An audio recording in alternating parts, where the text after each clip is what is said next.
Hello, I'm Keith McDonald. For almost 30 years, I used to work here at the City of Toronto.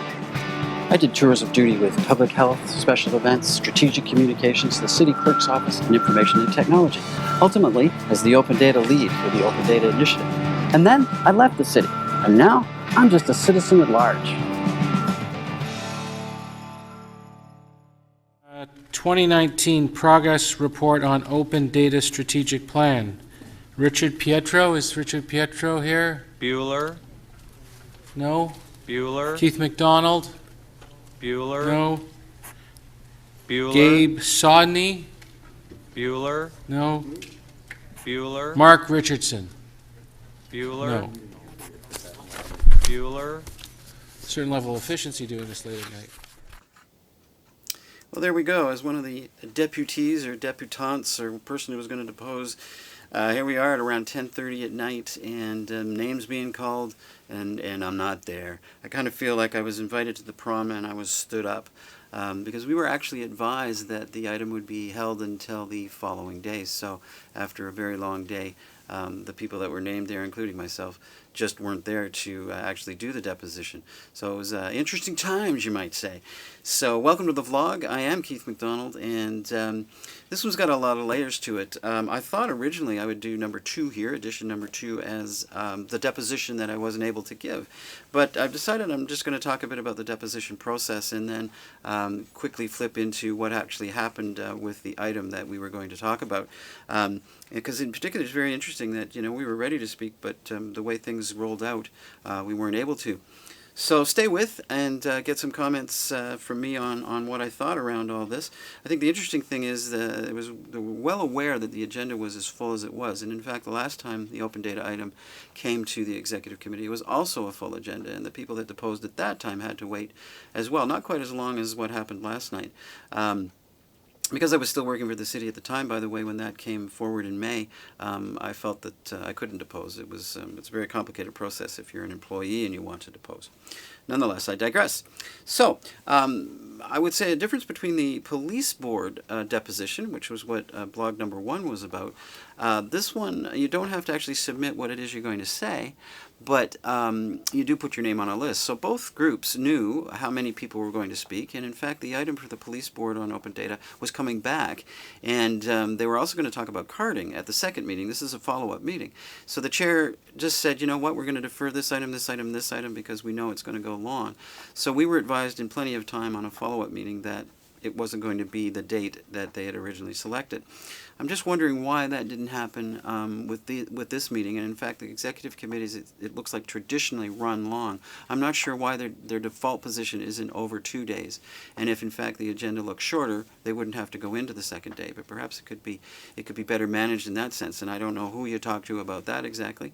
I'm not sure if the councillors could push for that, or if in fact the clerk's office staff could push for that back. I'm reminded of Star Trek, right? The needs of the many outweigh the needs of the few, so you have less councillors on the board than you do have people coming to the meeting speaking. And in fact, if you look at yesterday's agenda, it was full with people who wanted to speak on various items. So that's one lesson learned as far as I'm concerned. Mayor Tory actually gave some information at the start of the meeting that I thought was helpful, but it maybe didn't go far enough. Let's take a listen to what he has to say, or had to say. Now, may I just say first, with regard to the speakers list, we have one of those days where we have, and it's a delightful example of democracy at work, dozens of people who want to be heard on particularly a couple of items, and it's to the point where I think it's appropriate to ask you to consider the following. First, that we close the speakers list at 10:30 this morning.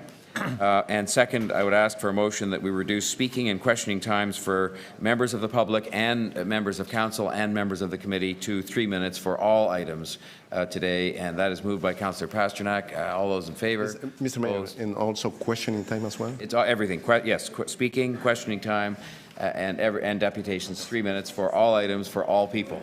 Public, council, visiting council members, and members of the committee.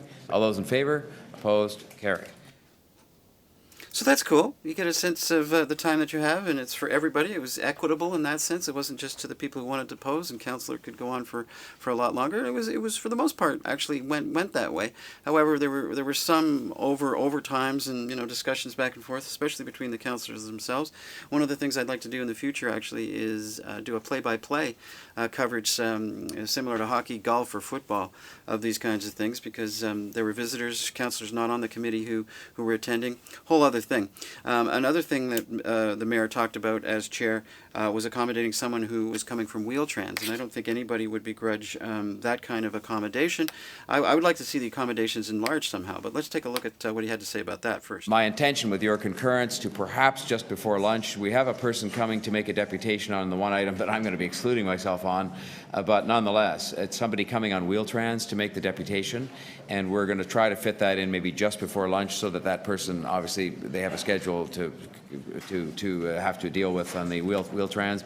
I don't think it's going to be a long item, but I can't really judge that. But we've said we would try to accommodate that so they don't have to, they can make their transportation arrangements. And then just with respect to the other matter of scheduling, two other things, I guess. Number one, I will say to those, the two groups of deputants are on the, excuse me, yeah, there's a lot of noise coming from over here. Thank you. A lot of deputants here on the financial matters at the beginning, and then on the poverty reduction and related matters.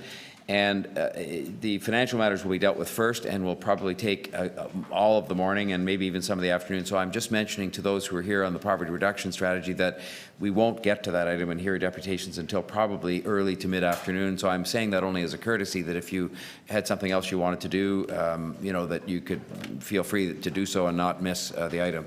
If you want to stay for the rest of our exciting discussions, you're more than welcome to do so. Okay, so that's interesting. So at least a couple of references there to what was going to happen. Not to all the items, and I mean, it's difficult. How could you possibly know when those items are going to come to the fore? But at least there was an indication that some people that were there, present, were not even going to get to you until the late afternoon.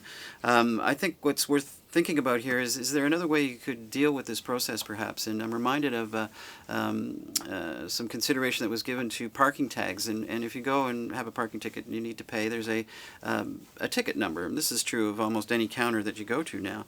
So if you see that you're number 600 and there's 599 people before you, you have some idea that there's that many people.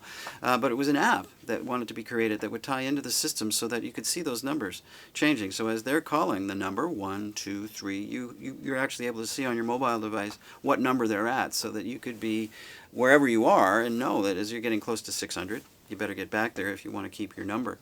Pretty interesting process, and another example of how open data could work if the data is somehow released, and that would have to be a tie-in to the ticket system. But specifically to the mentioning here in terms of the flow of the agenda, it's complicated. I wouldn't expect a staff person to be tied up in phoning people or texting them or emailing them, but through automation, there would be a way that you could be able to monitor your items. And I think the reason for going in that direction is quite simple if you're looking at full democracy. And it was interesting that Mayor Tory talked about democracy in that sense and then proceeded to say, okay, but you only have 3 minutes to deal with. Again, no fault of the mayor here. It's just, it's interesting because how do you actually get the interactions happening if you're tied to 3 minutes, and including questions as well? That's rough. That's tough. So other than splitting the agenda so that you have a bit more time to deal with it, I think automation then of when you have to be there. What's a sidebar interest here is the fact that if you're working and you're taking time off work to do this kind of thing, boy, that's rough, right? Because many people may have felt they could take 2 hours off and show, but it looks like they couldn't tell exactly what time. So here's the difficulty. And if they ended up the full day off and they didn't even get to their item, wow, that's pretty rough. Could you go back to your boss and say, you know what, they didn't get to us and they've run over a second day, which could happen apparently. Didn't happen in this case. That's pretty tough. And, you know, there are those who are in management and positions of hire, freelancers, whatever, who can certainly take a full day. Fortunately, I didn't lose any pay because I was available and I didn't have anybody to report to and so on. But I believe there's literally thousands, if not millions, of people who might want to get engaged at some point with the government and would have an extreme difficulty actually trying to depose just because of the situation of getting time off work to do. So if we're going to enlarge our democracy, you need to start thinking about things like remote, televised, even through something like a Skype or a FaceTime into council. Wow, there's lots of things that you could consider, and I'd love to hear your ideas on these kinds of things if you want to respond to the blog.